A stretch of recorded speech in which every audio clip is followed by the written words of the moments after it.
В селе Карабашево Илишевского района появился новый детский сад. Дошкольное учреждение – это часть большого социально-культурного центра в населенном пункте. В гости к самым маленьким заехал и Ради Хабиров. Сегодня глава республики совершил рабочую поездку по Буздякскому и Илишевскому районам. В маршруте значились не только социальные объекты. Руслан Батыргариев расскажет. Специальный грузовик для перевозки животных. На этом транспорте уже в ближайшее время в Тамбовскую область отправится первая партия свиноматок, выращенная в селекционно-генетическом центре. Инвестпроект на территории Буздякского района стоимостью более 3 миллиардов рублей реализован. Здесь планируется производить почти 20 тысяч голов племенных свиней в год. В этом году мы ввели в эксплуатацию настоящий селекционно-генетический центр. Он является крупнейшим в Европе по датской породе дамбред.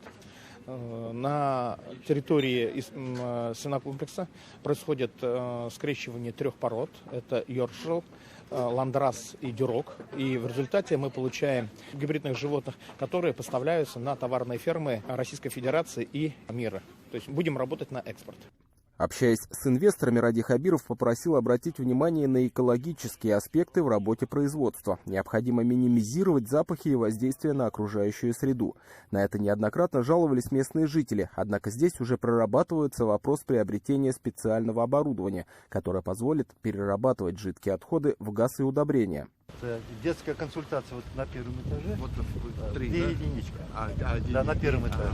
Вот, да? вот написано детская. Это, а здесь вот основная поликлиника, это взрослые. Да. Главный врач Буздякской центральной районной больницы знакомит главу республики с ходом капитального ремонта. В лечебном корпусе полным ходом идут строительные работы. Вот только в общую смету не включены лифт и теплый переход, который соединил бы здание с хирургическим корпусом, говорят врачи. Ради Хабиров дал поручение Минздраву региона проработать этот вопрос. Томатная паста, соус, майонез, заправки для супов. Всего около 50 наименований. Но этого недостаточно. Руководители Буздякского консервного комбината рассказывают главе республики о планах по модернизации производства и расширению ассортимента. Объем предполагаемых инвестиций – 365 миллионов рублей. Мы вообще хотим, чтобы наша продукция стала вторым символом Башкирии, как мед.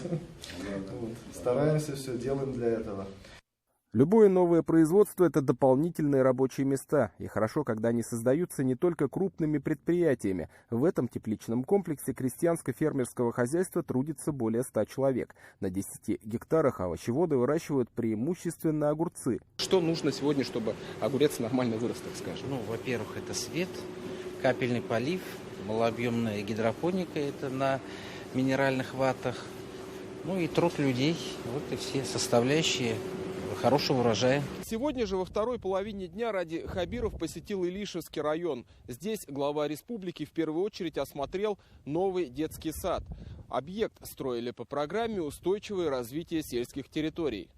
Детсад рассчитан на 50 детей. Это уже второе по счету дошкольное учреждение в селе Карабашево. Возвели его в микрорайоне Северный, где активно ведется частная жилая застройка. К проекту подошли комплексно. Здесь же располагается новый спортивно-культурный центр. Он включает в себя сельский клуб, фельдшерско-акушерский пункт, библиотеку с читальным залом. Поилки, групповые вот эти все разделители, кормовые столы тоже. А в селе Старокуктово племзавод «Урожай» возводит современный молочный комплекс на 1600 голов. Большую стройку еще в мае 2019 года во время инвестчаса поддержал Ради Хабиров. Комплекс включен в перечень приоритетных инвестиционных проектов республики. Общий объем вложений почти 500 миллиарда рублей. Это настроение корова определяет. Она не поела, она молоко меньше дала, снижение пошло, уже выводит на икру. А это новый корпус поликлиники в селе Верхнеяркеево, рассчитанный на 250 посещений в смену. Объект был построен в 2018 году. Здесь расположена женская консультация и детское отделение. Также принимает и взрослое население. Поликлиника оснащена самым современным оборудованием и компьютерной техникой. Ожидания в очереди у нас уже практически нет, потому что мы уже заранее записываемся к врачу и подходим и уже заходим к врачу, потому что через регистратуру уже не надо проходить. Карточка клиента больного, она уже находится у врача, и поэтому очень удобные условия. В завершении своей рабочей поездки Ради Хабиров ознакомился с ходом строительства биологических очистных сооружений в райцентре. Опыт возведения подобных объектов предлагается распространить на территории всех муниципалитетов республики. Жизнь на селе должна быть не менее комфортной, чем в городе. Сельчане своим трудом заслуживают этого.